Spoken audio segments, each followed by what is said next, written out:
Hindi na maikakaila ang sobrang pagmamahal ng 18 sa SB19. Kahit saan pa yan, kahit ano pa yan, mga merch, talaga namang sobrang sinusuportahan nila ang nasabi nga pong mga bano. Sobrang mahal na mahal nga ng 18 ng SB19. Pero nakakalungkot lang na may mga taong mapagsamantala talaga na ginagamit ang pangalan ng 18 or ang pagiging fans para makapanloko ng iba.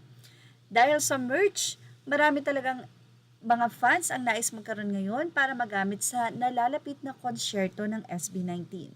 Kaya naman narito po at i-share natin ang ibinahagi ng isang fan upang maging aware po, especially the fans of SB19 ng 18 na napakababait, matulungin at talaga namang mapagmahal. Narito po ang ibinahagi ng isang fans na sana nga daw maging aware po ang lahat. Mula sa post ni Ria Fatima Guevara de Pasupil, posting for awareness. Be aware sa mga nagpapanggap na 18. Fact check muna. Better report this account to lessen the victim. Ang nagngangalang Shane de Dios na ito na ginamit pa ang apelyido ni Justine ay nagkaroon ng conversation sa isang legit na 18. Nagbebenta siya ng nasabi nga pong merch na kailangan naman ng isa pang 18 para sa wakas at simula concert. Nagsimula siya sa simpleng, "Hi Shane, I want your LSB please," kung saan ay tila nagbebenta nga ito ng kanyang LSB. "Hi po, Lawag po location. Pwede po pa-ship. Mag-pay ako in full once makapagbigay ka ng JNT receipt or tracking number caps. Need ko talaga sa WAS." Makikita na sobrang nag-iingat naman ng 18 pero dahil kapwa 18 nga ito kaya naman meron siyang trust. "Pay as you order," sipa niya. "Mindanao pa kasi ako, Caps. First time ko din mag-buy. How can you be sure na legit ka? On hand ko po ang item. Hindi po scammer na nag-grab lang ng pic. No issues yung item. Complete pa po ba inclusions? Ano po ang MOP?" Sumagot ang nagpanggap na 18, aniya, TBH para pa rin siyang bago, Caps, nakatago lang kasi, no issue at all. Ano po ang MOP? Ano pong MOP? Paymaya, Caps. Ano po preferred courier? Wala akong Paymaya, Caps. Check ko po if meron sa online banking. How much yan, Caps? JNT po mas mabilis kasi sa kanila. 3,300 Caps kasama na ang SF. Anyway, dito na nga pumasok ang transaksyon. 3,300 caps kasama ng SF. Kaso Mindanao ka po okay lang po bang magpa-add ng 100?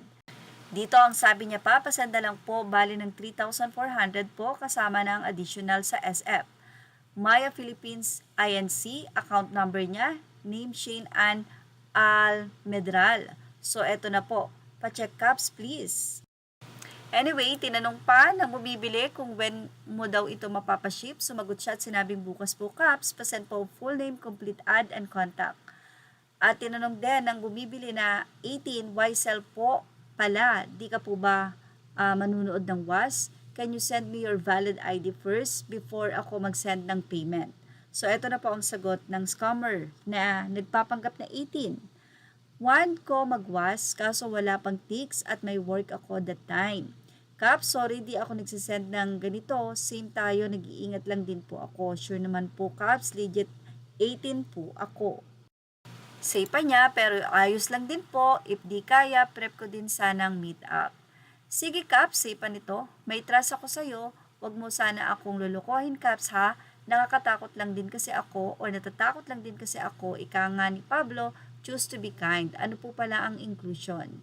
So, may always yon sa unahan, Caps, hahaha, sabi pa na nagpapanggap ng 18, "OMG, di ko kaya yan, tapos kapwa 18 pa no." So, hindi daw po niya kayang manloko, lalong-lalo na kung kapwa 18 pa niya. So, tinanong ulit ng bumibili kung ano po ang inclusions. Say ng scammer, complete po.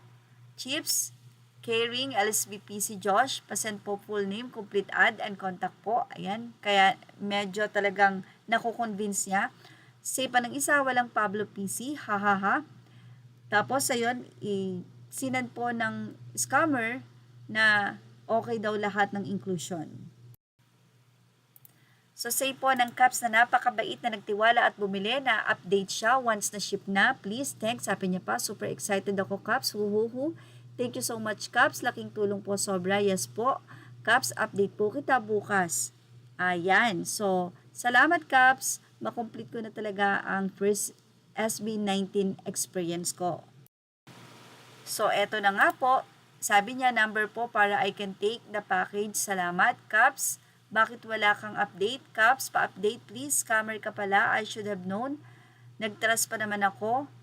Malas ko naman today. So, tumapon po ang 3,400 ng nasabing napakabait na 18 na ito. Nagtiwala sa di umano ay nagpanggap na 18. So, kaya naman for awareness, pagka ganitong mga transaksyon ay wag na wag po talagang maniniwala dahil marami pong mga tao ngayon na wala na talagang konsensya. At yan po ang ating Showbiz Stop update. Images are all credit to the rightful owners. Thank you for watching Showbiz Stop.